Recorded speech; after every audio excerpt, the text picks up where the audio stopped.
Welcome to Positive Jewish Parenting, Episode 9, Power of Words. There was a young camp counselor who wanted her bunk of first grade girls to paint pictures of themselves. She walked around to each girl, giving her a few colours with which to create her masterpiece. To the girls she favoured, she gave bright primary colours and soft pastels. To the girls with whom she had difficulty relating, she provided dark, muted greens, browns and greys. With those colours, they had no choice but to paint dull, depressing pictures. Obviously, the paintings of the girls who received the pleasant colours looked much nicer to themselves and everyone else. The counsellor, of course, was grossly unfair and did a terrible disservice to her campers.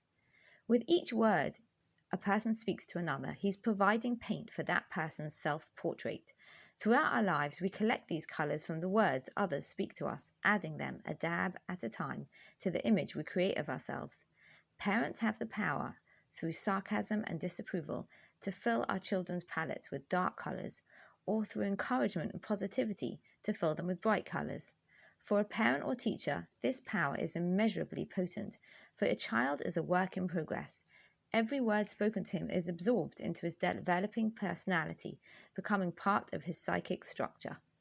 Many of us are spending more time with our children than ever before.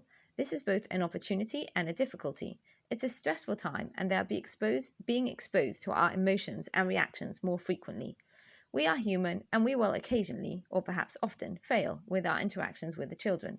Frustration, worry, tension, internet not working, squabbling, bored children, work deadlines, all test the limits of our patience. We can be real and honest with ourselves, and we can still practice using positive words instead of negative ones to convey our feelings. For example, instead of, "Can't you give me a moment's space?" you could say, "I know it's hard right now, and I'm also feeling it, so I'm going to my room for a few minutes to take a break, and then I can come out and hopefully be more helpful."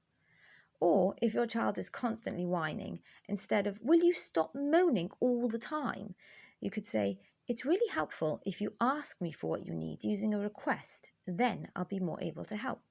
Or if your child says, "I can't do this, it's too hard, I'll never be able to do it," you could respond with, "I can see it's hard for you right now. Let's break it up into smaller chunks and ask Hashem to help. Together we will get there."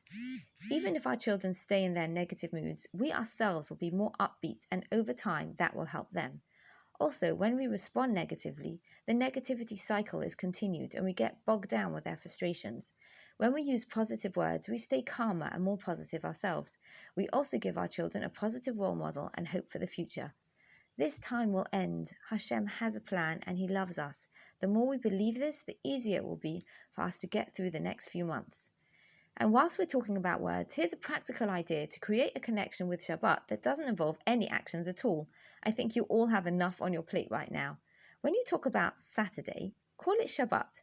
Every time you say the word, you infuse into your child's reality that special day. Instead of, "Let's leave it to Saturday," say, "We'll do it on Shabbat." It's a tiny change, but it sows seeds of Shabbat into your child's heart. I wish you all a beautiful and peaceful Shabbat.